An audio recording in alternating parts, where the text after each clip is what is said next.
اقترب للناس حسابهم وهم في غفلة معرضون.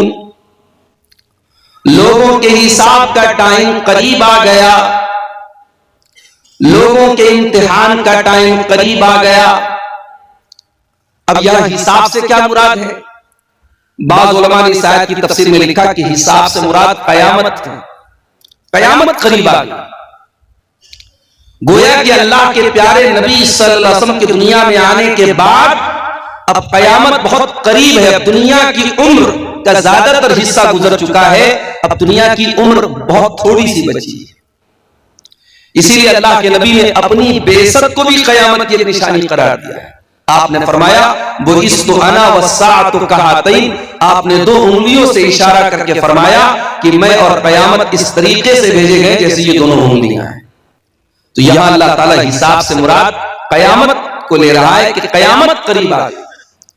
اقترب للناس حسابهم. لوگوں کے حساب کا ٹائم قریب آ چکا ہے، قیامت قریب آ چکی ہے. اور ایک اس آیت کی تفسیر یہ بھی کی گئی کہ موت جو ہر انسان کو آنی ہے، اور موت کے بعد بھی انسان جب قبر میں جائے گا تو مکمل تو نہیں لیکن جزوی طور پر پارشیلی کہہ سکتے ہیں ہم، تھوڑا بہت حساب و کتاب تو قبر میں بھی شروع ہو جاتا ہے. قبر میں بھی اس سے سوال و جواب ہوتا ہے، اور قبر میں بھی اس کے ساتھ رحمت کا یا عذاب کا معاملہ کیا جاتا ہے. تو بعض علماء نے یہاں حساب سے مراد موت کو لیا ہے. چاہے ہم موت کو لے لیں وہ بھی بہت قریب ہے، چاہے ہم قیامت کو لے لیں وہ بھی بہت قریب ہے. اقترب للناس حسابهم. لوگوں کے حساب کا ٹائم قریب آ چکا ہے. وهم في غفلة معرضون. لیکن لوگ پھر بھی غفلت میں پڑے ہوئے ہیں. یہ بہت افسوس کی بات ہے. ایک انسان کو معلوم ہے کہ میرا حساب قریب ہے، میرا امتحان قریب ہے، اور امتحان بھی ایسا امتحان کہ اس پر میری دنیا اور آخرت کی کامیابی ڈیپینڈ ہے، اور پھر بھی اس کی تیاری نہیں کرتا. انسان غافل ہے. یہ بہت افسوس کی بات. اللہ نے اس پر افسوس ظاہر کیا ہے. اقترب للناس حسابهم وهم في غفلة معرضون. لوگوں کے حساب کا ٹائم قریب آ چکا ہے لیکن لوگ غفلت میں پڑے ہوئے ہیں اور اعراض کر رہے ہیں، اپنا منہ موڑ رہے ہیں. سمجھانے والا سمجھا رہا ہے، بتانے والا بتا رہا ہے، ان کی موت یاد دلا رہا ہے، ان کی آخرت یاد دلا رہا ہے، مگر وہ دھیان دینے کو تیار نہیں ہے. اس میں اللہ تعالیٰ نے ہماری بہت بڑی بیماری کے بارے میں بتایا، غفلت کی بیماری. غفلت کا مطلب سمجھتے ہیں آپ؟ کبھی آپ روڈ پر چل رہے ہو اور بیچ روڈ پر ایک آدمی دنیا و مافیا سے بے خبر ہو کے بیچ روڈ پہ چل رہا ہو اور آپ ہارن پر ہارن دے رہے ہو اور وہ ہٹ نہ رہا ہو، تو ہم کہتے ہیں یہ انسان کتنا بڑا لاپرواہ ہے، کتنا بڑا غافل ہے. اس کو اس بات کا بھی احساس نہیں کہ ایکسیڈنٹ ہو جائے گا، یہ مر جائے گا. ہم اس کیفیت کو غفلت بولتے ہیں. غفلت. انسان اپنے انجام سے بے خبر ہو کر کے زندگی گزارے، یہ غفلت ہے میرے پیارے ساتھی. اور آج معاف کیجئے گا ہم سب اس بیماری میں مبتلا ہو چکے. اور جو انسان غفلت کی بیماری میں مبتلا ہو جائے وہ جانور سے بھی بدتر ہے. آئیے قرآن کی ایک آیت ذرا دیکھتے ہیں. وَلَقَدْ زَرَعْنَا لِجَهَنَّمَ كَثِيرًا مِنَ الْجِنِّ وَالْإِنسِ لَهُمْ قُلُوبٌ لَا يَفْقَهُونَ بِهَا وَلَهُمْ أَعْيُنٌ لَا يُبْصِرُونَ بِهَا وَلَهُمْ آذَانٌ لَا يَسْمَعُونَ بِهَا. ہم نے بہت سارے جنات کو اور بہت سارے انسانوں کو جہنم کے لیے تیار کر کے رکھا ہے. جہنم کے لیے ہم نے فکس کر دیا ہے کہ وہ جہنم ہی میں جائیں گے. جنات بھی بہت سارے ایسے ہیں اور انسان بھی بہت سارے ایسے. ان کی پہچان کیا ہے؟ فرمایا لہم قلوب لا یفقہون بہا.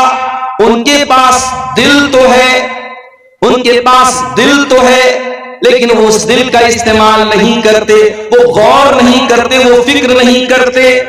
ان کے اندر سوچنے سمجھنے کی صلاحیت نہیں ہے. دل اور دماغ تو ہے مگر غور نہیں کرتے.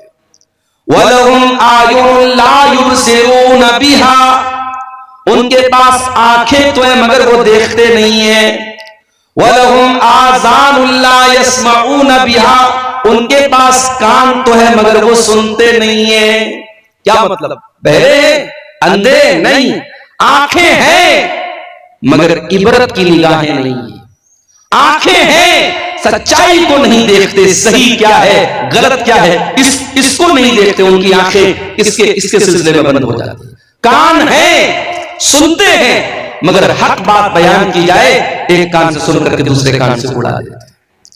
اللہ فرماتا ہے ایسے لاپرواہ لوگ، ایسے غافل لوگ، ایسے بے خبر لوگ جن کے پاس دل اور دماغ تو ہے مگر استعمال نہیں کرتے، آنکھیں تو ہے مگر سچائی کو نہیں دیکھتے، کان تو ہے مگر حق بات کو نہیں سنتے، فرمایا اولئک کالانعام بل ہم اضل، ایسے لوگ تو جانور ہیں بلکہ جانوروں سے بھی زیادہ بدتر ہیں، اولئک هم الغافلون، یہی وہ لوگ ہیں جو غافل ہیں۔ غافل قرار دیا اللہ تعالیٰ نے ایسے لوگوں کو جو اللہ رب العالمین کے دین کے سلسلے میں اپنے کان، اپنی آنکھ اور اپنے دل اور دماغ کا استعمال نہ کریں۔ میرے پیارے ساتھیوں، آج ذرا نوجوان نسل کے اوپر نظر اٹھا کے دیکھو، آج ہم سب اس غفلت کی بیماری میں مبتلا ہیں۔ آج ہمارا نوجوان اپنی زندگی کا مقصد کیا بنا کے بیٹھا ہے؟ کھانا ہے، کمانا ہے، انجوائے کرنا ہے، نہ زندگی کا کوئی موٹو ہے، نہ مقصد ہے، نہ مشن ہے۔ اے مسلمان، اگر تیری زندگی کا مقصد صرف کھانا کمانا اور انجوائے کرنا ہے تو تیری زندگی کے بیچ میں اور ایک جانور کی زندگی میں کیا فرق ہے؟ تیری زندگی میں اور ایک مشرک کی اور ایک کافر کی زندگی میں کیا فرق ہے؟ معاف کرنا، اپنی شہوتوں کو پورا کرنا تو جانور کو بھی آتا ہے، اپنے کھانے کا انتظام کرنا تو جانور کو بھی آتا ہے، ایک حیوان بھی اپنا پیٹ پال لیتا ہے۔ اے انسان، تو اپنی شرمگاہ کی اور اپنے جسم کے تقاضے ہی پورے کرنے کے لیے نہیں آیا ہے، تیری زندگی کا مقصد بہت اعلیٰ ہے، تیری زندگی کا مقصد بہت بلند ہے۔ کیا ہے تیری زندگی کا مقصد؟ اللہ قرآن میں کہتا ہے وَمَا خَلَقْتُ الْجِنَّ وَالْإِنسَ إِلَّا لِيَعْبُدُونَ، میرے بندوں میں نے جنات اور انسان کو اپنی عبادت کے لیے پیدا کیا ہے، میں نے اس لیے پیدا کیا ہے تاکہ انسان میری توحید پر آ جائے، میری عبادت کرے، مجھ کو راضی کرے، ایسا کام کرے جس سے میں خوش ہو جاؤں۔ یہ ہے ہماری زندگی کا مقصد۔ ہماری زندگی کا مقصد کیا ہے؟ اللہ کو راضی کرنا ہے۔ یہی وجہ ہے قرآن کہتا ہے قُلْ إِنَّ صَلَاتِي وَنُسُكِي وَمَحْيَايَ وَمَمَاتِي لِلَّهِ رَبِّ الْعَالَمِينَ، اے نبی آپ فرما دیجئے میری نماز اللہ تعالیٰ کے لیے، میری قربانی اللہ تعالیٰ کے لیے، میرا جینا اللہ تعالیٰ کے لیے، میرا مرنا اللہ تعالیٰ کے لیے، میری زندگی کا مقصد تیرے دین کی سرفرازی، میں اسی لیے مسلمان، میں اسی لیے نمازی، یہ ہماری زندگی کا مقصد ہے۔ اور یہ مقصد جب انسان اس کو اپنا لے تو دنیا کی پرواہ نہیں کرتا، دنیا کیا کر رہی ہے، دنیا کیا کہہ رہی نہیں، میرا رب کس میں خوش ہے، میرا رب کس میں راضی ہے، انسان اس بات کی پرواہ کرتا ہے۔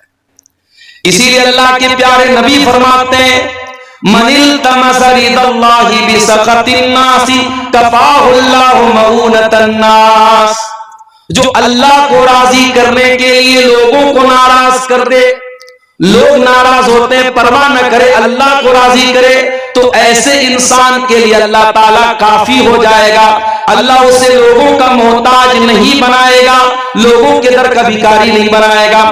وَمَنِ الْتَمَسَ رِضَا النَّاسِ بِسَخَطِ اللَّهِ، اور جو لوگوں کو راضی کر کے اللہ کو ناراض کرے گا، جو اللہ کو ناراض کر کے لوگوں کو خوش کرنے کی کوشش کرے گا، وَكَلَهُ اللَّهُ إِلَى النَّاسِ، اللہ تعالیٰ اسے لوگوں کے حوالے کر دے گا۔ لوگ آپ سے کبھی خوش نہیں ہو سکتے، نہیں، جتنے بھی آپ نیک بن جائیں، لوگ آپ سے کب خوش ہوں گے؟ جب آپ مریں گے اور لوگ آپ کی قبر پہ مٹی دینے آئیں گے، تب کہیں گے یار یہ آدمی اچھا تھا۔ لوگوں کو خوش کرنے کے چکر میں نہ پڑو میرے پیارے ساتھیوں، اپنی زندگی کے مقصد کو پہچانو۔ یہ زندگی بہت بہت قیمتی ہے میرے بھائی۔ ہمارے دین میں خودکشی کیوں حرام ہے؟ ہمارے دین میں سوسائڈ کیوں حرام ہے؟ ابھی اتر پردیش کے ڈومریا گنج کے ایک مدرسے کے طالب علم کی خبر آئی، اس نے خودکشی کر لی، یتیم بچہ تھا، کچھ اس کو اسکول میں ٹارچر کیا گیا، اس کو کچھ ٹیچروں نے یا کچھ انتظامیہ کی طرف سے کچھ ٹارچر کیا گیا فیس وغیرہ کو لے کے، غریب بچہ تھا، یتیم بچہ تھا، وہ بیچارہ خودکشی کر لیتا ہے۔ آج مسلمان جب خودکشی کرتا ہے کلیجہ پھٹ جاتا ہے میرے ساتھی۔ ہمارے دین میں بہت بڑا کرائم ہے، بہت بڑا گناہ ہے، آپ خودکشی نہیں کر سکتے، آپ سوسائڈ نہیں کر سکتے۔ یہ زندگی ہماری نہیں ہے، یہ اللہ کی امانت ہے میرے پیارے ساتھی۔ اسی لیے اسلام کہتا ہے وَلَا تَقْتُلُوا أَنفُسَكُمْ إِنَّ اللَّهَ كَانَ بِكُمْ رَحِيمًا۔ اپنے آپ کو قتل نہ کرو، کوئی ایسا کام نہ کرو جس سے تمہاری جان خطرے میں پڑ جائے۔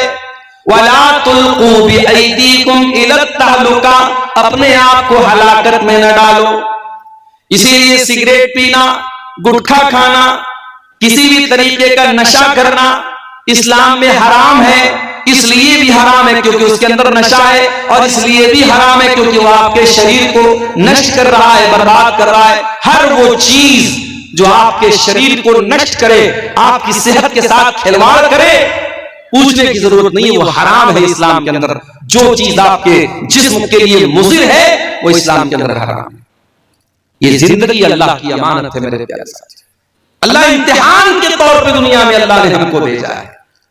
قرآن کا 29واں پارہ اٹھائیے، اللہ فرماتا ہے الذی خلق الموت والحیات لیبلوکم ایکم احسن عملا۔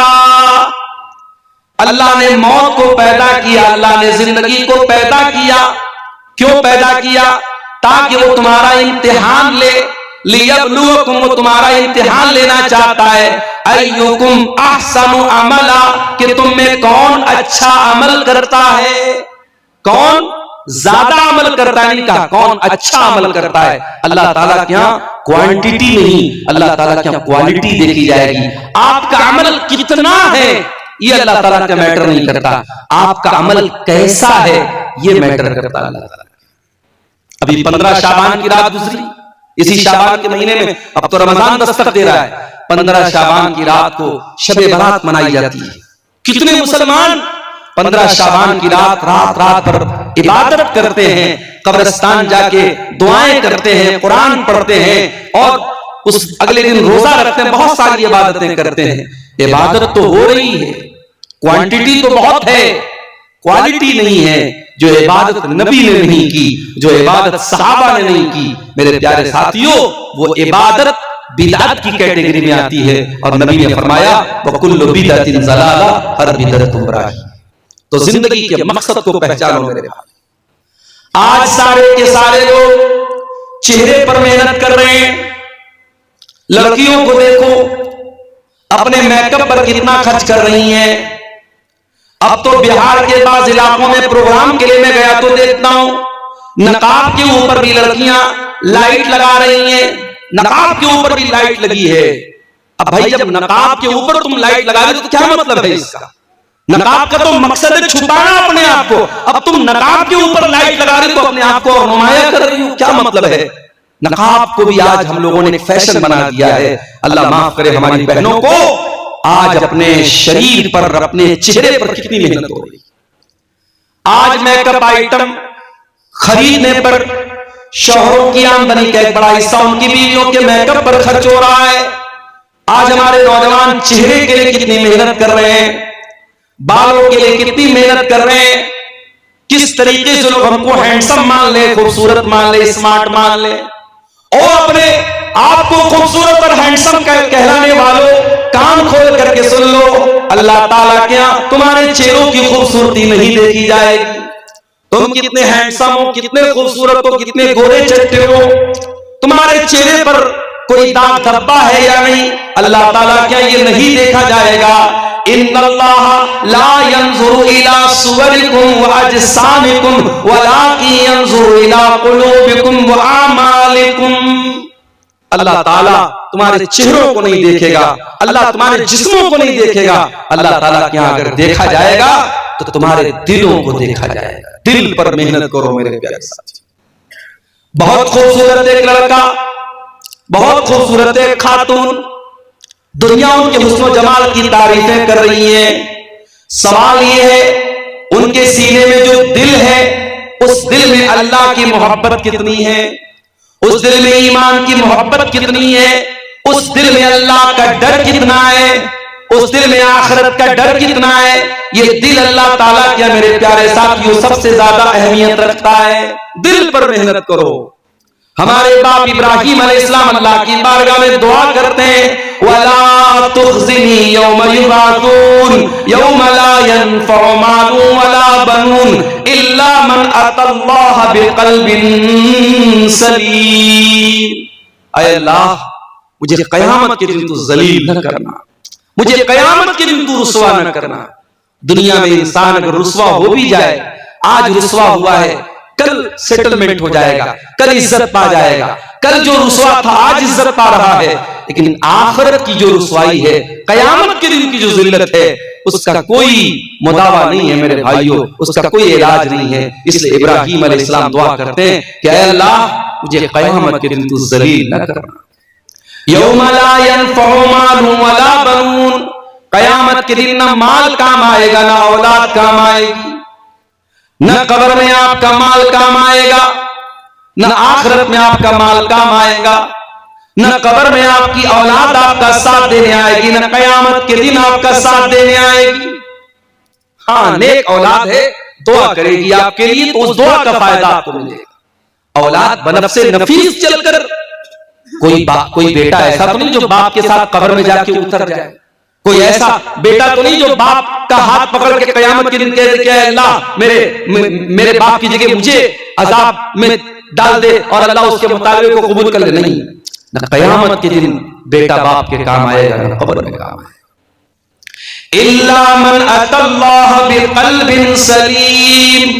قیامت کے دن تو وہی کامیاب ہوگا جو قلب سلیم لے کر کے آئے گا، صاف ستھرا دل لے کر کے آئے گا. دل پر محنت کرو میرے بھائیو. یہ دل ہمارا بہت کٹھور ہوتا چلا جا رہا ہے. جلسوں میں کوئی کمی نہیں ہے، یوٹیوب پر بیانات کی کوئی کمی نہیں ہے، علماء کی تقاریر کی کمی نہیں ہے. اتنا سب کچھ ہم سنتے ہیں، رات رات بھر جلسے اور پروگرام ہو رہے ہیں، مگر کیا بات ہے کہ سماج میں برائیاں بڑھتی چلی جا رہی ہیں. کیا بات ہے کہ سماج کے اندر گندگیاں کم نہیں ہو رہی ہیں. وجہ یہ ہے کہ آج ہمارے دل کٹھور ہو چکے ہیں. اللہ نے قرآن میں یہودیوں سے کہا تھا ثم قست قلوبکم من بعد ذلک فہی کالحجارۃ او اشد قسوہ. اے یہودیو تم نے اتنے گناہ کیے، اتنے پاپ کیے کہ پاپ کرتے کرتے تمہارے دل پتھروں سے زیادہ کٹھور ہو گئے، پتھروں سے زیادہ تمہارے دل سخت ہو گئے. وَإِنَّ مِنَ الْحِجَارَةِ لَمَا يَتَفَجَّرُ مِنْهُ الْأَنْهَارُ. ارے پتھر تو کچھ ایسے بھی ہوتے ہیں کہ پتھر کے اندر سے نہریں جاری ہونے لگتی ہیں. وَإِنَّ مِنْهَا لَمَا يَشَّقَّقُ فَيَخْرُجُ مِنْهُ الْمَاءُ. پتھر تو کچھ ایسے بھی ہوتے ہیں پتھر میں سے سوراخ ہو جاتا ہے، پانی رس رس کر کے نکلنے لگتا ہے. وَإِنَّ مِنْهَا لَمَا يَهْبِطُ مِنْ خَشْيَةِ اللَّهِ. پتھر تو کچھ ایسے بھی ہوتے ہیں جو اللہ کے خوف سے پگھل جاتے ہیں. اے انسان تو اتنا پاپی ہو چکا ہے، اتنا پاپی ہو چکا ہے، تیرا دل پتھر سے بھی زیادہ کٹھور ہو چکا ہے، پتھر سے بھی زیادہ سخت ہو چکا ہے. آج ہمارے دل پتھروں سے زیادہ سخت ہو چکے ہیں میرے ساتھ. اور یاد رکھیے یہ مدرسے جو چلتے ہیں، یہ مدرسے آپ کے دل کی دنیا کو بدلنے کے لیے بنائے جاتے ہیں. ان مدرسوں میں آپ کے دل کی بیماریوں کا علاج پڑھایا جاتا ہے. دل کو کیسے اللہ کی طرف مائل کیا جائے، دل کو کیسے شریعت کی طرف مائل کیا جائے. اگر ایک جملے میں کہوں ان مدرسوں کا بنیادی مقصد یہی ہوتا ہے. وہ شاعر نے کہا نا کہ یہ مدرسہ ہے تیرا میکدہ نہیں ساتھی، یہاں کی خاک سے انسان بنائے جاتے ہیں. انسان کیسے بنتے ہیں؟ ان مدرسوں سے جو نکلتے ہیں، جو دین کے طلباء اور دین کے علماء اور دین کے داعی جو دنیا میں قرآن سنت کو عام کرتے ہیں، یہی وہ لوگ ہوتے ہیں میرے بھائیوں جو اپنے دلوں کی اصلاح کرتے ہیں اور دوسروں کے دلوں کی اصلاح کرتے ہیں. دل پر محنت کرو میرے ساتھی. ہم نے تو کورونا کا دور بھی دیکھا ہے، ہم نے تو وہ دور دیکھا ہے جو کئی نسلوں نے نہیں دیکھا، جو کئی صدیوں نے نہیں دیکھا. ہم نے وہ دور دیکھا ہے، کورونا کا وہ دور جس دور میں ہماری مسجدیں بند ہو گئی، خانہ کعبہ اللہ کا گھر جو 24/7 جس کا طواف ہوتا رہتا ہے، جب نماز ہوتی رہتی ہے، وہ خانہ کعبہ وہ مکفل ہو گیا، وہاں تالا لگ گیا، مسجدوں میں نماز بند ہو گئی، گھروں میں عید کی نماز ہم لوگوں نے پڑھی، جمعہ گھر میں قائم کیا گیا۔ یہ سارے مسائل نئے نئے مسائل جنم لیتے ہیں، اور حالات اتنے بدتر ہوئے کہ ہم روزانہ انٹرنیٹ پر دیکھتے تھے آج امریکہ میں کتنے لوگ مرے، آج فلاں ملک میں کتنے لوگ مرے، کرکٹ کے اسکور کی طرح مرنے والوں کی تعداد دیکھی جاتی تھی، اور حالات یہاں تک ہم نے دیکھے۔ ہمارے یو پی میں بنارس کا میں رہنے والا ہوں، گنگا کے گھاٹ کے کنارے غیر مسلم بھائیوں کی لاشیں پڑی رہتی تھی، کوئی جلانے والا نہیں، کوئی ان کا انتم سنسکار کرنے والا نہیں۔ کتنی جگہوں پر تو مسلمانوں نے ان غیر مسلموں کا انتم سنسکار کیا، کتنی جگہوں پر باپ مرا ہے، بیٹا اپنے باپ کی لاش کو چھونے کو تیار نہیں ہے، کتنی جگہوں پر کوڑا اٹھانے والی گاڑیوں سے لاشوں کو اٹھایا گیا۔ یہ حالات انسانی تاریخ نے بہت کم دیکھے تھے، یہ حالات ہم نے دیکھے تھے۔ اتنے مشکل ترین حالات دیکھنے کے باوجود ہم کتنے کٹر دل اور کتنے کٹھور دل کے مالک ہیں میرے پیارے ساتھیوں۔ ہونا تو یہ چاہیے تھا، ان حالات کو دیکھنے کے بعد ہماری حالت بدل جاتی، ہم اللہ والے بن جاتے، اللہ کی بارگاہ میں گڑ گڑانے والے بن جاتے، جو نماز سے دور ہے وہ نمازی بن جاتے، جو شراب میں گرک تھے وہ شراب سے توبہ کر لیتے، جو زنا میں مبتلا تھے وہ زنا سے توبہ کر لیتے۔ مگر حالات نے الٹا رخ دیکھا ہے۔ اتنی بڑی مصیبت کے بعد بھی ہماری بے راہ روی میں، ہماری گندگیوں میں، ہماری برائی میں کوئی کمی نہیں ہے۔ اسی لیے اللہ تعالیٰ قرآن کریم میں کہتا ہے فَلَوْلَا إِذْ جَاءَهُمْ بَأْسُنَا تَضَرَّعُوا وَلَكِنْ قَسَتْ قُلُوبُهُمْ وَزَيَّنَ لَهُمُ الشَّيْطَانُ مَا كَانُوا يَعْمَلُونَ۔ میرے بندو، جب مصیبتیں تمہارے اوپر آئیں، جب بیماریاں تمہارے اوپر آئیں، جب وائرس تمہارے اوپر آیا، ہونا تو یہ چاہیے تھا کہ تم اللہ کی بارگاہ میں تضرع کرتے، گڑ گڑاتے، اللہ سے معافی مانگتے، اللہ سے توبہ کرتے، لیکن تمہارے دل تو کٹھور ہو چکے ہیں، تمہارے دل تو سخت ہو چکے ہیں، اور شیطان تمہاری برائیوں کو اتنا سجا چکا ہے کہ تمہیں توبہ کرنے کی توفیق بھی نہیں ملتی، توبہ کرنے کی توفیق بھی نہیں۔ شیطان کا بہت پرانا ہتھیار ہے، جب آپ توبہ کرنے کا ارادہ کریں گے شیطان کہے گا بعد میں کر لینا، بعد میں کر لینا، ابھی تو زندگی پڑی ہے، ابھی تو جوانی ہے، ابھی موج مستی کے دن ہے، کر لو۔ میرے نوجوان ساتھیوں، یہ جوانی کتنے دنوں تک باقی رہے گی اس کی کیا گارنٹی ہے؟ کتنے دنوں تک زندگی باقی رہے گی اس بات کی کیا گارنٹی ہے؟ ابھی ہمارے ایک دوست الہ آباد کے رہنے والے، پریاگراج کے رہنے والے، ان کے بہنوئی اچھے خاصے چلتے پھرتے انسان 3 مہینہ پہلے بیمار ہوتے ہیں، زور زور سے ان کو کھانسی آنے لگتی ہے، ایڈمٹ کیا جاتا ہے، ڈاکٹر چیک اپ کرتا ہے، کہتا ہے ان کو کینسر کی بیماری ہے، اور کینسر ان کے پھیپڑے تک پہنچ چکا ہے، لنگس تک پہنچ چکا ہے، ان کے پورے پھیپڑے کو کینسر نے خراب کر دیا ہے۔ ڈاکٹر کہتا ہے کہ اب ان کا بچنا بہت مشکل ہے۔ بیچارے اس وقت پریاگراج کے جو حالات ہیں، الہ آباد کے، وہاں چونکہ مہا کمبھ چل رہا ہے اور آنے جانے کے کتنے مسئلے ہیں، بیچارے اپنے بہنوئی کو لے کر کے وہ بنارس پچھلے ہفتے آئے اور بنارس کے ہاسپٹل میں ایڈمٹ کیا۔ میں گیا تھا وہاں دیکھنے، حالت دیکھ کر کے احساس ہوا میرے بھائیوں، کل تک جو انسان بالکل صحیح تھا، چل پھر رہا تھا، اور 1 مہینے کے اندر اندر آج حالت یہ ہے ان کی ہڈیوں میں جان باقی نہیں بچی ہے، کھڑے ہو رہے ہیں تو کھڑے نہیں ہو پا رہے، ٹک نہیں پا رہے ہیں۔ ڈاکٹر نے کہا کہ ان کی ہڈیوں کے اندر، ان کے ہڈیوں کے اندر جو گودا ہوتا ہے اس کے اندر بھی کینسر کے جراثیم جا چکے ہیں، اب ان کا بچنا بہت مشکل ہے، اب ان کو لے جائیے، ان کو دعا کی ضرورت ہے، ان کو دوا کی ضرورت نہیں۔ یہ بیماری پوچھ کر کے تو نہیں آتی میرے ساتھ، کوئی ایکسیڈنٹ پوچھ کر کے تو نہیں آتا۔ ایک نوجوان جا رہا ہے جھارکھنڈ میں، پچھلے ہفتے ایک واقعہ، پچھلے مہینے ایک واقعہ ہوا، جلسے میں گیا، اور جب جلسے سے لوٹنے لگا تو مجھے معلوم ہوا کہ ایک نوجوان لڑکا، بالکل 20-22 سال کا ینگ لڑکا، حافظ قرآن، 2 چھوٹے چھوٹے بچوں کا باپ، جلسے میں جاتا ہے اور واپسی میں اس کی بائک جو ہے پیچھے سے پک اپ والا ٹکر مارتا ہے اور آن دا اسپاٹ وہ لڑکا مر جاتا ہے۔ نوجوانوں، موت آپ سے پوچھ کر کے تو نہیں آئے گی، بیماری آپ کو پتہ بتا کر کے تو نہیں آئے گی، کس بات کا انتظار کر رہے ہو؟ کیوں توبہ کو کل پہ ٹال رہے ہو؟ اللہ کے پیارے نبی فرماتے ہیں اغتنم خمسن قبل خمسن، 5 چیزوں کی قدر کرو 5 چیزوں کے آنے سے پہلے.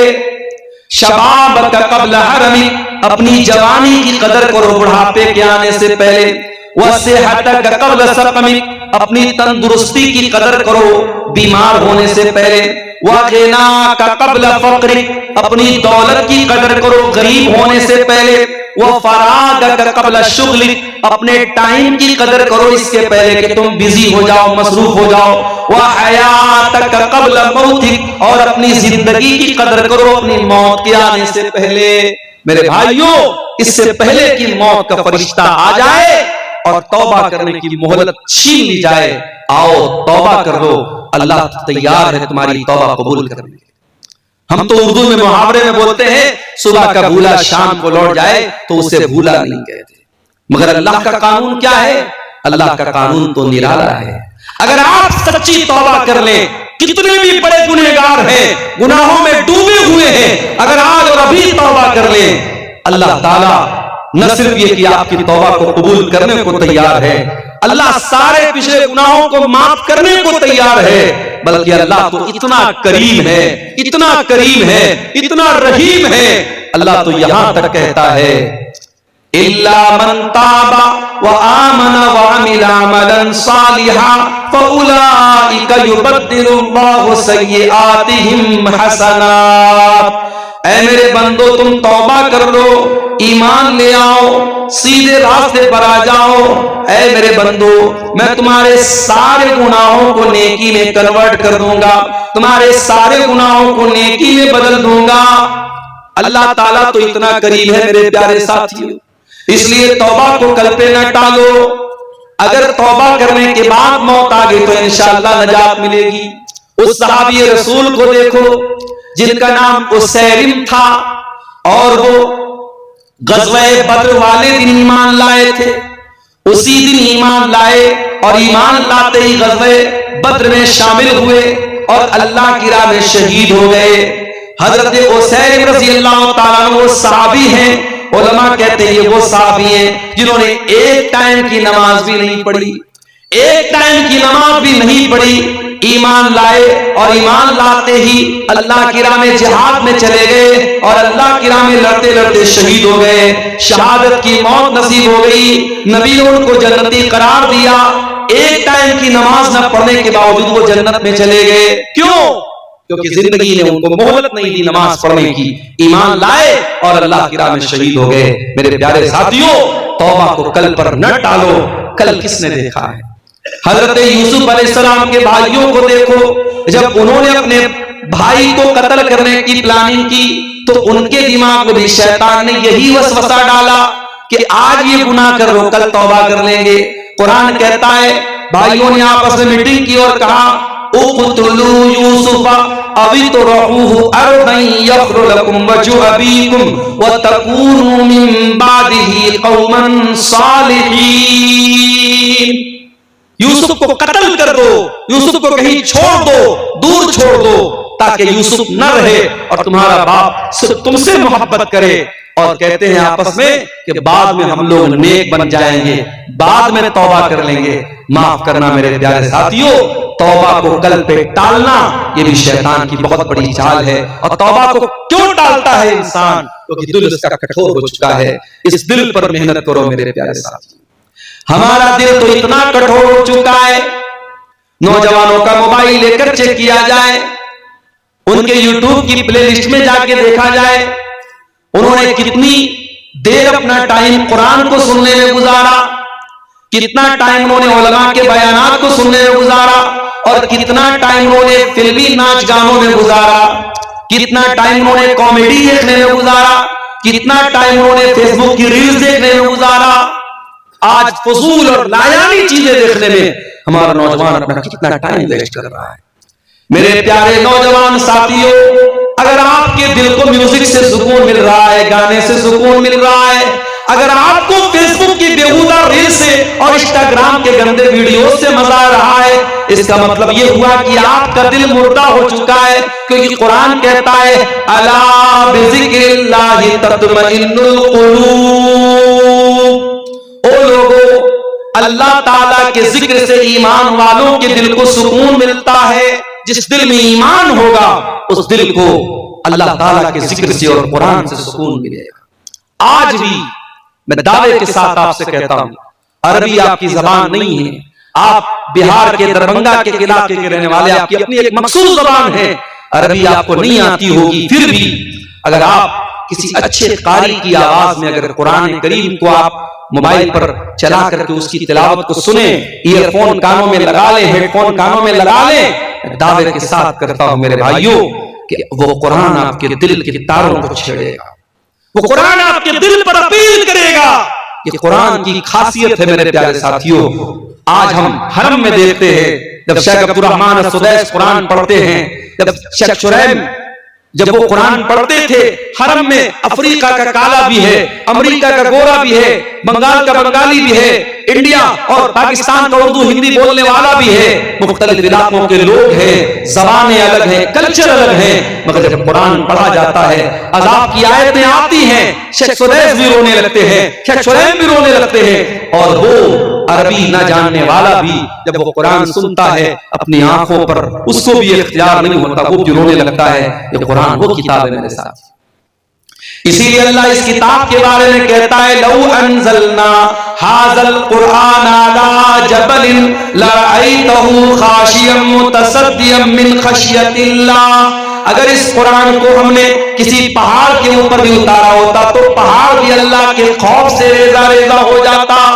اے انسانوں، تمہارے دل تو بڑے کمزور، بڑے نازک ہیں، گوشت پوست کے بنے ہوئے معمولی سے دل ہے. قرآن کسی پہاڑ پہ اترتا تو پہاڑ بھی چور چور ہو جاتا. تمہارے دل کی کیا حیثیت ہے؟ تو قرآن سے اپنا تعلق جوڑو میرے پیارے ساتھیوں. قرآن آپ کے دل کو موم بنائے گا، قرآن آپ کے دل کو نرم بنائے گا. میری پیاری ماں بہنوں، افسوس کی بات ہے آج آپ بھی قرآن سے بہت دور ہیں.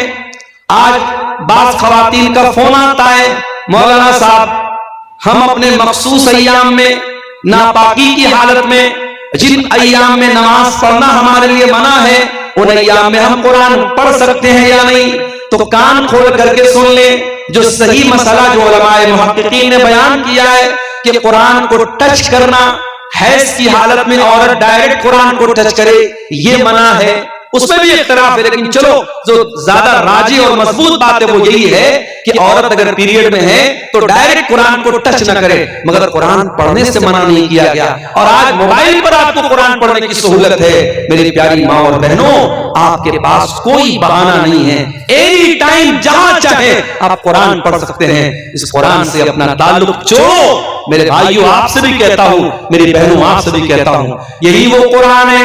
اما عائشہ رضی اللہ تعالیٰ عنہ چاٹ کی نماز پڑھ رہی ہیں اور اسی قرآن کی تلاوت کر رہی ہیں، اور قرآن پڑھتے پڑھتے جب اما عائشہ سورہ طور کی اس آیت پر پہنچتی ہیں فمن اللہ علینا ووقانا عذاب السموم، سورہ طور کی تلاوت کر رہی حضرت عائشہ، اور اس آیت پر جب پہنچتی ہیں کہ جنتی جب جنت میں جائیں گے تو کہیں گے اے اللہ تیرا احسان ہے ہم پر کہ تو نے ہم کو جہنم کی آگ سے بچا لیا. جب اما عائشہ اس آیت پر پہنچی، ان کے بھتیجے قاسم بن محمد ان سے ملنے کے لیے آئے. بھتیجے نے دیکھا کہ میری پھوپھی جان قرآن پڑھ رہی ہیں، سورہ طور پڑھ رہی ہیں چاش کی نماز میں. تو بھتیجے وہاں سے چلے گئے، اور بہت دیر کے بعد مارکیٹ میں سودا سلف لینے کے بعد بہت دیر کے بعد جب واپس آئے، کیا دیکھتے ہیں میری پھوپھی جان اسی آیت کو پڑھتی چلی جا رہی ہیں اور روتی چلی جا رہی ہیں، اپنے آنسوں کو دوپٹے سے پوچھتی چلی جا رہی ہیں. فمن اللہ علینا ووقانا عذاب السموم، اے اللہ تیرا احسان ہے ہم پر کہ تو نے ہم کو جہنم کی آگ سے بچا لیا. حضرت عائشہ اس آیت کو پڑھ کر کے بار بار رو رہی ہیں. میرے پیارے ساتھیوں، میری پیاری ماں اور بہنوں، وہ قرآن آج ہمارے پاس بھی ہے. اگر اپنے دل کی بھلائی چاہتے ہو، اپنے دل کو نرم کرنا چاہتے ہو، تو ذرا قرآن سے اپنا تعلق مضبوط کرو اور قرآن سے جڑو. میرے پیارے ساتھیوں، دل کی سختی کو اگر دور کرنا ہے میرے پیارے بھائیوں، تو دنیا میں بہت ساری چیزیں جو جائز ہیں، جائز چیزوں کو بھی حد سے زیادہ ان سے تعلق نہ جوڑو. مثال کے طور پہ کھانا پینا پہننا ظاہر کی جائز ہے، مگر آپ ان جائز چیزوں میں بھی جب حد سے زیادہ مبتلا ہو جائیں گے تو دل کٹھور ہو جائے گا. جیسے بعض لوگ کیا ہوتے ہیں, ان کو ہمیشہ کھانے ہی کی بات رہتی ہے کہ آج یہ کھائیں گے, کل وہ کھائیں گے, طرح طرح کے کھانے پینے. یعنی زندگی کا مقصد کیا ہے؟ چٹپٹی چیزیں کھانا, کھانا ہی کھانا ان کی زندگی کا مقصد ہے. بعض لوگوں کو آپ دیکھیے صبح کو الگ کپڑا پہن رہے ہیں, شام کو الگ کپڑا پہن رہے ہیں, یعنی کپڑے ہی ان کی زندگی کا مقصد ہے. بعض عورتوں کو دیکھیے, ان کی زندگی میں کپڑے, میری الماری میں اتنے کپڑے ہیں, میرے وارڈروب میں اتنے کپڑے ہیں, کپڑوں کو انہوں نے زندگی بنا کے رکھا ہے. یاد رکھو میرے پیارے ساتھیوں, اس دنیا سے اتنا ہی تعلق جوڑو جتنے کی ضرورت ہے. اصل تیاری آخرت کی کرو. دنیا میں اچھا کھاؤ, اچھا پہنو, منع نہیں ہے, مگر دنیا کو سب کچھ اگر سمجھ کر کے بیٹھ گئے تو قرآن کی وارننگ بھی سن لو. بل تؤثرون الحیات الدنیا والآخرۃ خیر وابقی. میرے بندو, تم دنیا کی زندگی کو ترجیح دیتے ہو, دنیا کی زندگی کو پرائیورٹی دیتے ہو, سب کچھ سمجھتے ہو, جبکہ آخرت کی زندگی زیادہ بہتر اور زیادہ باقی رہنے والی ہے. یہ کون سی عقل مندی ہے کہ اس 40 سال کی 50 سال کی زندگی کے لیے اتنی محنت ہم کرتے ہیں اور اس پرماننٹ زندگی کے لیے ہم کوئی محنت نہیں کرتے. میں نے اپنی آنکھوں سے دیکھا ہے لوگوں کو جن کو اپنے سونے کی چوڑیوں پر بڑا ناز تھا, وہ عورتیں جب مر گئیں ان کی چوڑیاں کسی اور کے ہاتھوں میں چلی گئی. جن کو اپنے بینک بیلنس پر بڑا ناز تھا, اپنی دولت پر بڑا ناز تھا, اپنی سرکاری نوکری پر بڑا ناز تھا, آج دنیا سے چلے گئے. ان کے بچے کہیں چلے گئے, ان کی بیوی کہیں چلی گئی, ان کی پراپرٹی پر کوئی اور قابض ہو گیا. میرے پیارے ساتھیوں, یہ دنیا ہے, یہ دنیا ہے. وَمَا الْحَيَاةُ الدُّنْيَا إِلَّا مَتَاعُ الْغُرُورِ. یہ دھوکے کا سامان ہے, یہ دھوکے کا سامان ہے. بڑی بے وفا ہے یہ دنیا. اس دنیا نے آج تک کسی کے ساتھ وفا نہیں کی. عبد الرحمن بن عوف کو دیکھو. کون ہے عبد الرحمن بن عوف؟ نبی کے بڑے جلیل القدر صحابی ہیں. نبی کے ان 10 صحابہ میں شامل ہیں جن کو اللہ کے نبی نے جنت کی خوشخبری سنائی ہے. رمضان کا مہینہ ہے, دسترخوان لگا ہوا ہے, عبد الرحمن بن عوف افطار کرنے کے لیے بیٹھے ہوئے ہیں. اچانک ان کو جنگ احد کا ایک منظر یاد آ جاتا ہے. جنگ احد میں اللہ کے نبی کے صحابی جن کا نام مصعب بن عمیر تھا وہ شہید ہو جاتے ہیں. مصعب بن عمیر لمبے تڑنگے بدن کے مالک تھے. جب کفنایا جانے لگا تو کفن کی چادر چھوٹی پڑ گئی. ان کے سر کو ڈھانپا جاتا تھا تو پیر کھل جاتا تھا, پیر کو ڈھانپا جاتا تھا تو سر کھل جاتا تھا. بڑی مشکل سے ان کے سر کو ڈھانپا گیا اور پیر کے اوپر اذخر گھاس کو ڈال کر کے ان کو قبر میں ڈالا گیا. عبد الرحمن بن عوف کہتے ہیں, او لوگو, مصعب بن عمیر اللہ کے نبی کے اتنے جلیل القدر صحابی تھے اور اس حالت میں ان کو دفن کیا گیا کہ ان کو کفن کی چادر تک نصیب نہ ہوئی. یہ وہ لوگ تھے جنہوں نے دنیا میں نیکی کی اور آخرت میں اس کا بدلہ پائیں گے, اور ایک ہم لوگ ہیں کہ جو اپنی نیکی کا مزہ دنیا میں پا رہے, دنیا میں کھا رہے ہیں. اتنا کہہ کر کے عبد الرحمن بن عوف رونے لگے اور دسترخوان چھوڑ کر کے چلے گئے. ایک چیز اپنے منہ میں نہ ڈالی. دنیا کی ساری نعمتیں ان کے لیے حقیر بن گئی. میرے بھائیوں, ساری نعمتیں سامنے ہیں, مگر جب اپنی آخرت کو یاد کیا, اپنے انجام کو یاد کیا, عبد الرحمن بن عوف نے دسترخوان سے ایک بھی سامان نہیں اٹھایا اور بغیر کھائے چلے. تو کھاؤ پیو, لیکن ایک حد تک میرے پیارے ساتھیوں دنیا سے ایک حد تک اپنا تعلق جوڑو. اسی لیے قرآن کہتا ہے وَابْتَغِ فِي مَا آتَاكَ اللَّهُ الدَّارَ الْآخِرَةَ وَلَا تَنْسَ نَصِيبَكَ مِنَ الدُّنْيَا. دنیا میں آخرت کی تیاری کرو اور دنیا کو سب کچھ نہ سمجھو. دنیا میں جو تمہارا حق ہے, جو حصہ ہے, اس کو مت بھولو, لیکن دنیا میں آخرت کی تیاری کرو. تو دل کی سختی کو اگر دور کرنا ہے تو یہ کام ہمیں کرنا پڑے گا کہ ہم دنیا سے بس ضرورت بھر تعلق رکھیں, دنیا دار نہ بنے, دنیا پرست نہ بنے. دل کی سختی کو اگر دور کرنا ہے تو ایک اور کام کرنا پڑے گا. بہت زیادہ ہنسی مذاق کرنا, بہت زیادہ چٹکلے بازی کرنا, لطیفے سننا سنانا, اس سے بھی پرہیز کرنا چاہیے. اللہ کے پیارے نبی فرماتے ہیں وَلَا تُكْثِرِ الضِّحْكَ فَإِنَّ كَثْرَةَ الضِّحْكِ تُمِيتُ الْقَلْبَ. بہت زیادہ ہنسی مذاق نہ کیا کرو, بہت زیادہ ہنسی مذاق کرنے سے دل مردہ ہو جاتا ہے. بعض لوگوں کو آپ دیکھیے ان کا ایک مزاج ہوتا ہے، ان کو جب دیکھو تب ہنسی مذاق اور چٹکلے بازی ان کی زندگی کا مقصد ہوتا ہے۔ معاف کرنا میرے پیارے ساتھیوں، ہنسی مذاق کی بھی ایک سیما ہوتی ہے۔ اگر آپ زندگی کو لے کر کے سیریس نہیں ہیں، اپنے انجام کو لے کر کے سیریس نہیں ہیں، اس کا مطلب کہ آپ کا دل مردہ ہو رہا ہے۔ نبی نے فرمایا کہ زیادہ ہنسنے سے دل مردہ ہو جاتا ہے۔ اگر اس دل کی سختی کو دور کرنا ہے، ایک اور کام ہم کو کرنا پڑے گا، اور وہ کام یہ ہے کہ کثرت سے اللہ تعالیٰ کا ذکر کریں، اللہ کو کثرت سے یاد کریں۔ جتنا زیادہ اللہ کو یاد کریں گے اتنا دل کے اندر نرمی پیدا ہوگی۔ امام حسن بصری کے پاس ایک آدمی آیا، اس نے کہا امام صاحب میرا دل بڑا سخت محسوس ہوتا ہے، میں کیا کروں؟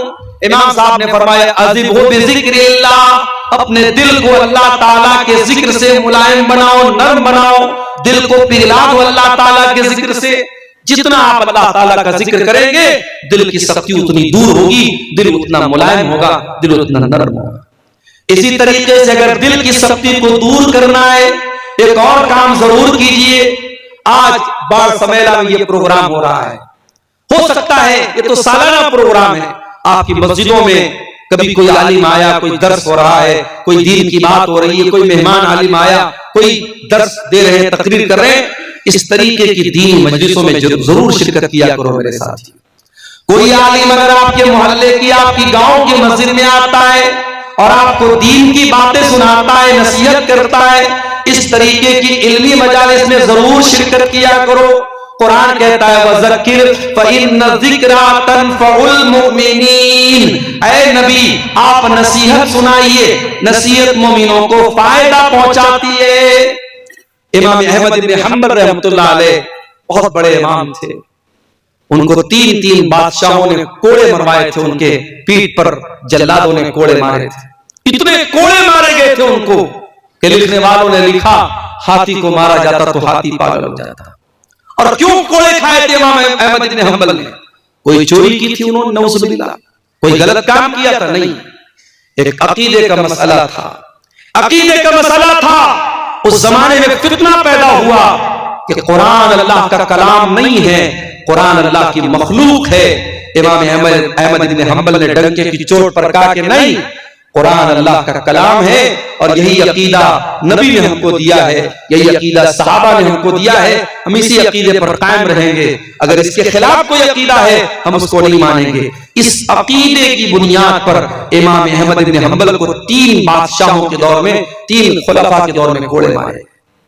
امام احمد بن حنبل جب جیل جا رہے تھے، ان کے ہاتھوں اور پیروں میں زنجیریں جکڑی جا رہی تھیں، تو امام احمد بن حنبل کہتے ہیں کہ ایک عربی، ایک دیہاتی، اس موقع پر اس کی نظر میرے اوپر پڑی، اس نے دیکھا کہ امام احمد بن حنبل صحیح عقیدے کے لیے اور قرآن و حدیث کے دفاع کے لیے جیل جا رہے ہیں، اور ان کے ہاتھ اور پیروں میں زنجیریں ہیں۔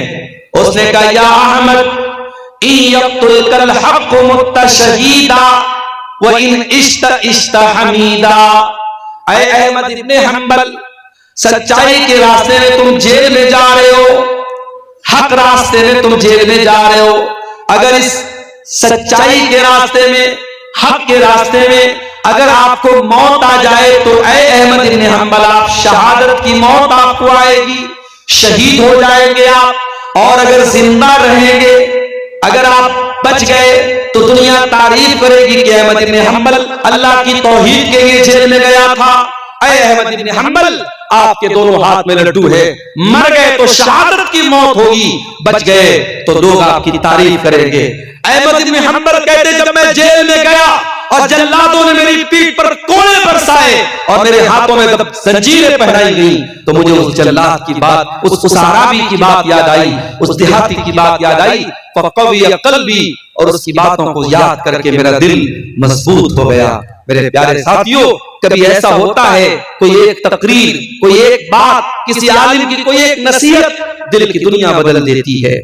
ایک ڈاکو تھا جس کا کام تھا ڈاکہ ڈالنا، جس کا کام تھا چوری کرنا، لوگوں کے گھروں میں جا کے چوری کرتا تھا، ڈاکہ ڈالتا تھا۔ اسے ایک لڑکی سے محبت ہو گئی، اس لڑکی سے ملنے کے اس کے مکان کی چھت پہ گیا، رات کا سناٹا تھا، دور کوئی اپنے گھر میں بیٹھ کے قرآن پڑھ رہا تھا اور قرآن پڑھتے پڑھتے سورہ حدید کی آیت نمبر 16 اس تلاوت کرنے والے نے تلاوت کی اور وہ اس چور اور ڈاکو کے کانوں میں وہ آیت پڑھ رہی أَلَمْ يَعْنِ لِلَّذِينَ آمَنُوا أَن تَخْشَعَ قُلُوبُهُمْ لِذِكْرِ اللَّهِ کیا ایمان والوں کے لیے ابھی وہ سمے نہیں آیا، وہ وقت نہیں آیا کہ اللہ کا کلام سن کر کے ان کے دل پگھل جائے؟ یہ آیت اس چور کے کان میں پڑی، اس ڈاکو کے کان میں پڑی. اس نے کہا کہ اے اللہ اب وہ سمے آ چکا ہے، وہ وقت آ چکا ہے، اے اللہ میں توبہ کرنا چاہتا ہوں. وہ وہاں سے نکلا اور ایک دوسری جگہ پہنچا جہاں بہت سارے لوگ اکٹھا تھے اور آپس میں باتیں کر رہے تھے. وہ جا کر کے ان کی باتیں سننے لگا. وہ آپس میں کیا باتیں کر رہے تھے؟ کچھ لوگوں کا کہنا تھا کہ ہمیں یہاں رکنا چاہیے اور کچھ لوگوں کا کہنا تھا یہاں سے نکل جانا چاہیے.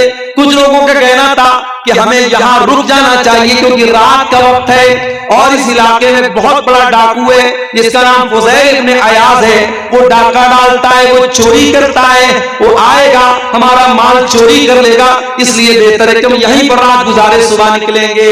وہ چور، وہ ڈاکو جس کا نام فضیل ابن عیاض تھا، اس نے کہا کہ اے اللہ تیرے بندے مجھ سے ڈرتے ہیں، اے اللہ مجھ سے ڈرتے ہیں اور میری وجہ سے اپنا سفر کینسل کر رہے ہیں، میری وجہ سے یہاں وہ رات میں آرام کر رہے ہیں، اس ڈر سے نہیں جا رہے کہ ان کا مال نہ چوری ہو جائے. اے اللہ میں سچی توبہ کرتا ہوں، میں وعدہ کرتا ہوں کہ اب ساری زندگی تیرے گھر میں گزار دوں گا، خانے کعبہ کے پاس گزار دوں گا.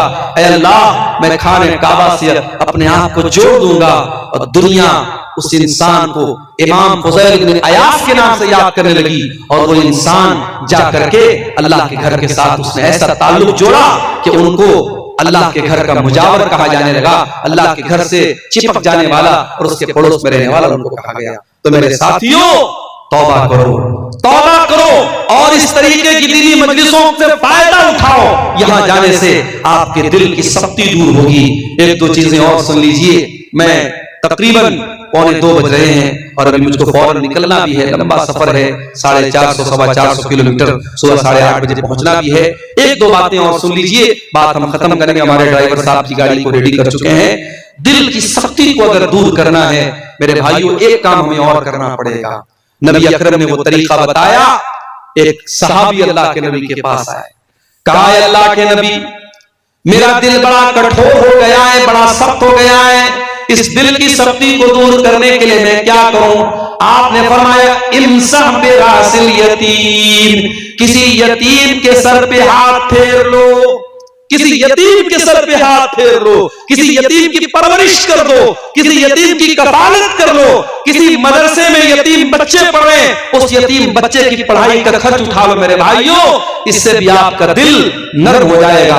یہ میں نہیں کہہ رہا ہوں، یہ جناب محمد رسول اللہ صلی اللہ علیہ وسلم کہہ رہے ہیں اپنے صحابی سے امسح براس الیتیم، یتیم کے سر پہ ہاتھ پھیرو تمہارا دل نرم ہو جائے گا. میرے بھائیوں آج اپنے دلوں کو نرم کرنے کی ضرورت ہے. آج گناہ کر کر کے، اللہ کی نافرمانی کر کر کے ہم نے اپنے دلوں کو ایسا بنا لیا ہے کہ قرآن کہتا ہے کلا بل ران علی قلوبہم ما کانوا یکسبون.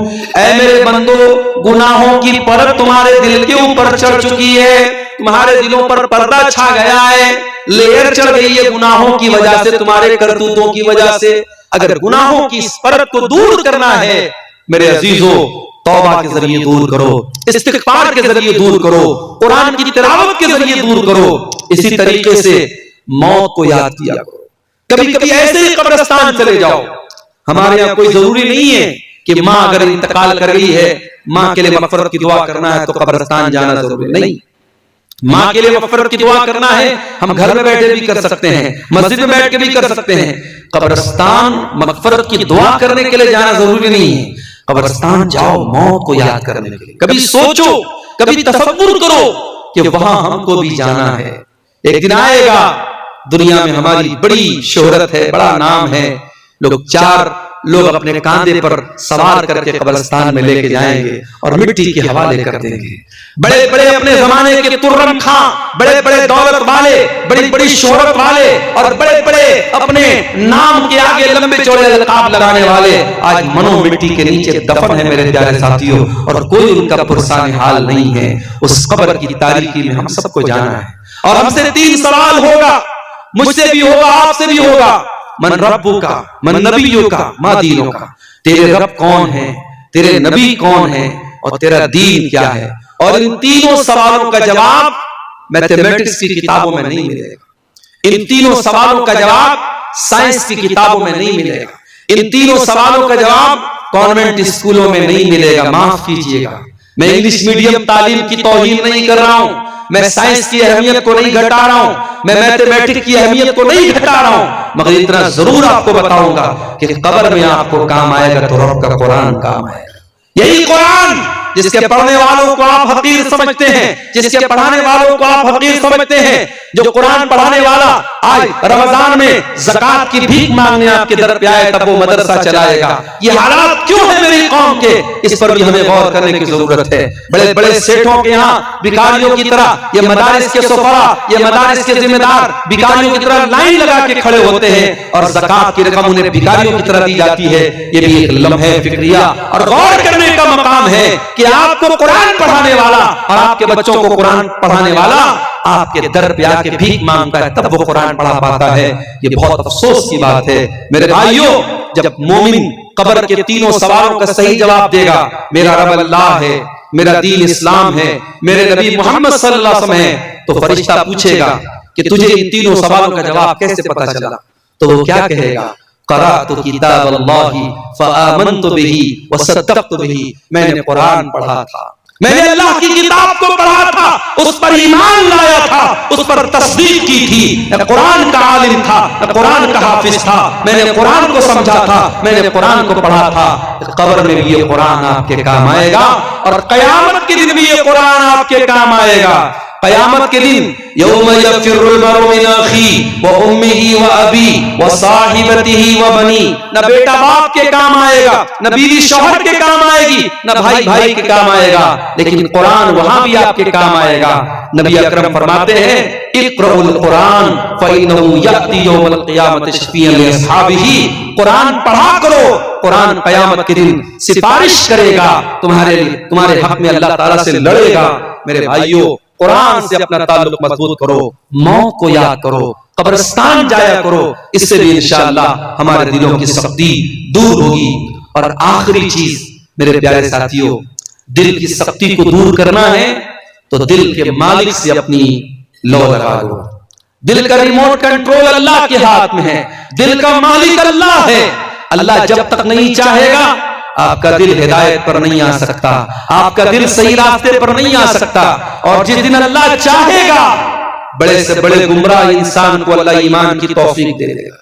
بڑے بڑے بالی ووڈ کے اور ہالی ووڈ کے فلمی ہیرو اور ہیروئن جن کی ساری زندگی ناچ گانے میں گزری، جس دن اللہ نے ان کو ہدایت دینی چاہی، ہدایت کے راستے پر آ گئے.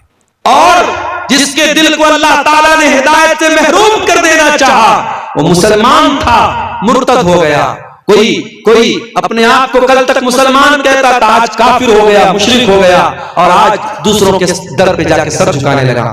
اس لیے دل کے مالک سے اپنا تعلق جوڑو. اور ایک دعا سکھا رہا ہوں، اور یہ دعا ہمارے پیارے نبی جناب محمد رسول اللہ صلی اللہ علیہ وسلم کثرت سے پڑھا کرتے تھے. یا مقلب القلوب ثبت قلبی علی دینک. اے دلوں کے پلٹنے والے، میرے دل کو اپنے دین پر ثابت قدم کر دے، میرے دل کو اپنے دین پر جما دے. یہ دعا کثرت سے پڑھا کرو، انشاءاللہ یہ جو ہے آپ کو یہ دعا کام دے گی. یہ سوالات، ڈھیر سارے سوالات آئے، اتنا ٹائم بھی نہیں ہے، جلدی جواب دے دیتے ہیں. کیا تراویح کی نماز پڑھانے کے لیے مکمل قرآن حفظ کرنا ضروری ہے؟ ضروری نہیں ہے، بہتر تو ہے کہ مکمل قرآن کا حافظ ہو تاکہ مکمل قرآن پڑھے. چونکہ اللہ کے پیارے نبی ہر رمضان میں حضرت جبریل کو پورا قرآن سناتے تھے. اسی سے علماء نے یہ مسئلہ مستنبط کیا ہے کہ تراویح میں بھی پورا قرآن پڑھایا جائے تو بہتر ہے، افضل ہے، لیکن ضروری نہیں ہے. کیا عورتیں تراویح کی نماز مسجد میں مردوں کے ساتھ پڑھ سکتی؟ بالکل پڑھ سکتی ہیں. جیسے جمعہ کی نماز پڑھ سکتی ہیں، جیسے 5 وقتہ نماز پڑھ سکتی ہیں، اور ان کے لیے سیپریٹ انتظام ہے پردے کے ساتھ وہ آ رہی ہیں اور کوئی ایسا کام نہیں کر رہی جو غیر شرعی ہے، جو شریعت کے رول اینڈ ریگولیشن کے خلاف ہے، تو تراویح کی نماز بھی پڑھ سکتی ہیں۔ حیض اور نفاس والی عورت فرض روزہ کی قضا کب پوری کرے گی؟ اگلے رمضان کے پہلے کرے گی۔ مان لیجئے کہ کسی عورت کے پیریڈ کی وجہ سے 5-6 روزے چھوٹ گئے تو اس کو چاہیے کہ اگلے سال کا رمضان آنے کے پہلے بیچ میں کبھی بھی اس کو پورا کرے۔ اور نفاس میں جو روزے چھوٹتے ہیں تو اس میں ہو سکتا ہے کہ لمبا پیریڈ چلا جائے، زیادہ روزے چھوٹ جائیں، تو ان کو بھی کوشش کرے ایز سون ایز پاسبل، جتنا جلدی ممکن ہے اس کی قضا کریں۔ لڑکا اور لڑکی کب بالغ ہوتے ہیں اور کتنے سال کی عمر میں ان پر روزہ فرض ہے؟ عمر کی کوئی قید نہیں ہے۔ لڑکیوں کو جب پیریڈ آنے لگے وہ بالغ ہو جاتی ہیں، اور لڑکوں کو جب داڑھی مونچھ کے بال آ جائیں یا شرمگاہ کے بال آ جائیں تو وہ بالغ ہو جاتے ہیں۔ اب ایسا اگر 12 سال کی عمر میں بھی ہو جائے تو وہ بالغ مانا جائے گا، اور بالغ اگر ہیں تو ان کے اوپر نماز بھی فرض ہے، ان کے اوپر روزہ بھی فرض ہے۔ واللہ اعلم۔ تراویح کی نماز کتنی رکعت ہے؟ 8 یا 20؟ جو اللہ کے رسول کی سنت ہے، آپ سے ثابت ہے، 8 رکعت تراویح ہے۔ آپ 8 کے ساتھ 3 رکعت وتر پڑھے، یعنی 8 + 3 11 رکعت، یہ اللہ کے نبی سے ثابت ہے، اور اس پر بہت ساری دلیلیں موجود ہیں، اللہ کے رسول کی احادیث موجود ہیں۔ کیا مردے کی طرف سے افطار کرا سکتے ہیں؟ مردے کی طرف سے عام صدقہ خیرات کرنے کا ذکر ملتا ہے۔ افطار کا میرے علم میں کوئی ایسا خاص ثبوت نہیں ہے جس میں مردے کی طرف سے اللہ کے رسول کے دور میں یا صحابہ کے دور میں افطار کرایا گیا ہو۔ بعض علماء نے یہ لکھا ہے کہ افطار بھی ایک طریقے کا اطعام ہے، مسکینوں کو جس طریقے سے ہم کھانا کھلاتے ہیں تو افطار میں بھی ہم لوگوں کو کھانا کھلاتے ہیں، تو میت کی طرف سے بھی ہم کرا سکتے ہیں۔ لیکن بہرحال بہتر یہ ہے کہ آپ خود اپنی طرف سے افطار کرائیں۔ اگر آپ اپنی طرف سے افطار کرا رہے ہیں روزے داروں کو، اور آپ یہ چاہتے ہیں کہ آپ کے باپ کو فائدہ ملے، آپ کے باپ جن کا انتقال ہو چکا ہے، تو یہ بات یاد رکھیے کہ اولاد کے ہر نیک عمل کا ثواب آٹومیٹک باپ کو ملتا ہے۔ تو چونکہ خاص اس عمل کا روزے دار کو افطار کرانے کا مردے کی طرف سے کوئی ثبوت میرے علم میں نہیں ہے، اور علماء موجود ہیں، اگر کوئی دلیل ہو تو سامنے لائی جا سکتی ہے، میرے علم میں ایسی کوئی دلیل نہیں ہے، اس لیے اس سے پرہیز کرنا چاہیے۔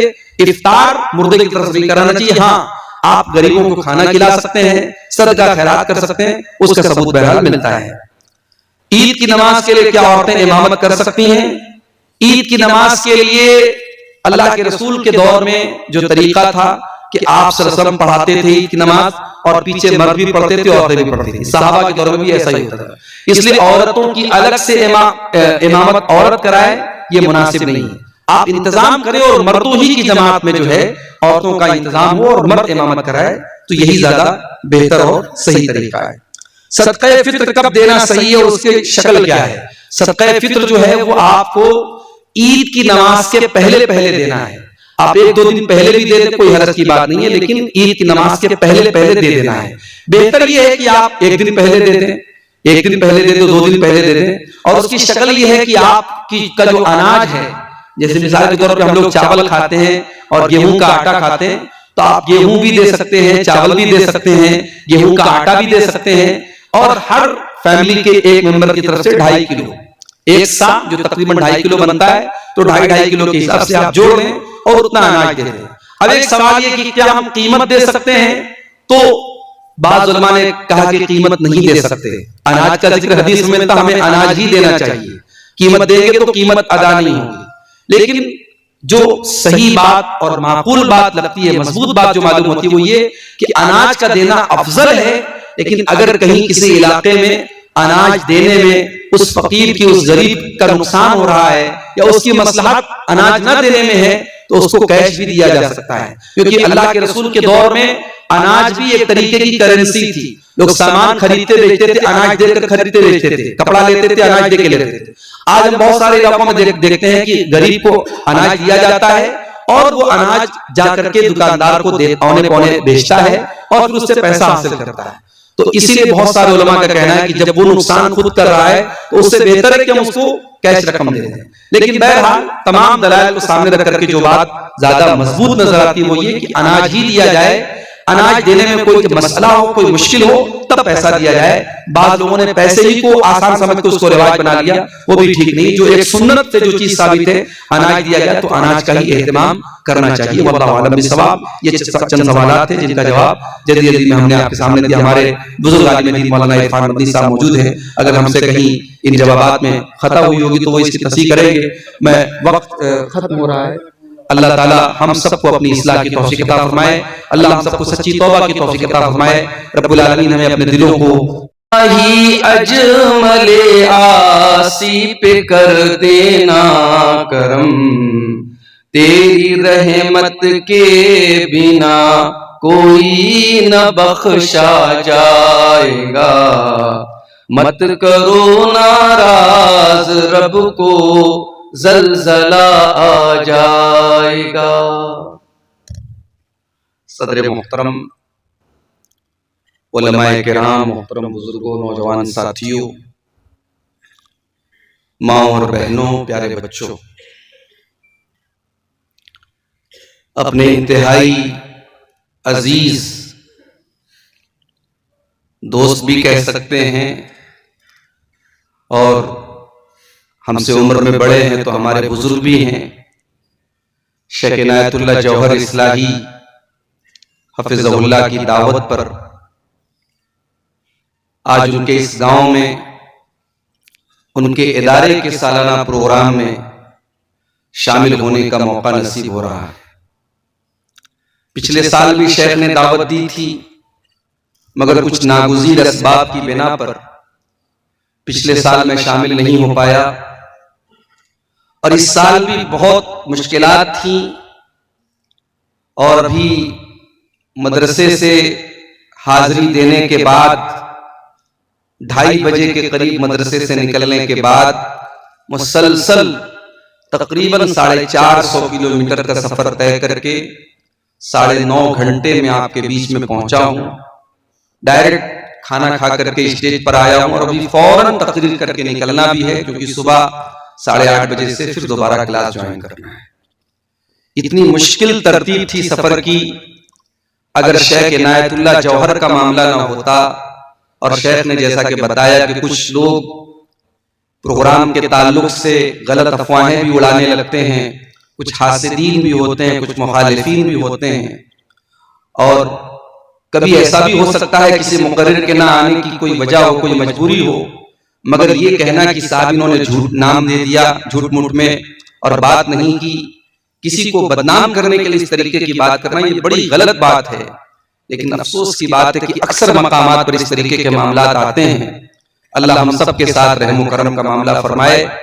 بڑی خوشی کی بات ہے، مجھ سے پہلے آپ نے اس علاقے کے بزرگ عالم دین شیخ عرفان مدنی صاحب کا بہت ہی مختصر خطاب سماعت کیا، اور اس کے پہلے جب میں آیا تو ہمارے عزیز دوست شیخ جمیل اختر شفیق تہمی صاحب، جن کو عام طور سے ہم ان کی شاعری اور ان کی نظامت کے حوالے سے جانتے ہیں، مگر اپنے مخصوص انداز میں شیخ کا خطاب چل رہا تھا اور بڑی سپیڈ کے ساتھ، بڑی روانی کے ساتھ موجودہ ماحول کی برائیوں پر شیخ کا خطاب چل رہا تھا. اللہ تعالی ہم سب کو اپنی اصلاح کرنے کی توفیق عطا فرمائے. میرے بھائیوں، میں نے آپ کے سامنے قرآن کریم کے 17ویں پارے کی پہلی آیت پڑھی ہے. اس آیت میں اللہ تعالیٰ نے ہماری ایک بہت بڑی بیماری کی طرف اشارہ کیا ہے. وہ بیماری آج ہم سب کو گھیرے ہوئے. وہ کون سی بیماری؟ آئیے پہلے اس آیت کریمہ کا ترجمہ دیکھتے ہیں. قرآن کا 17واں پارہ، سورہ انبیاء، پہلی آیت.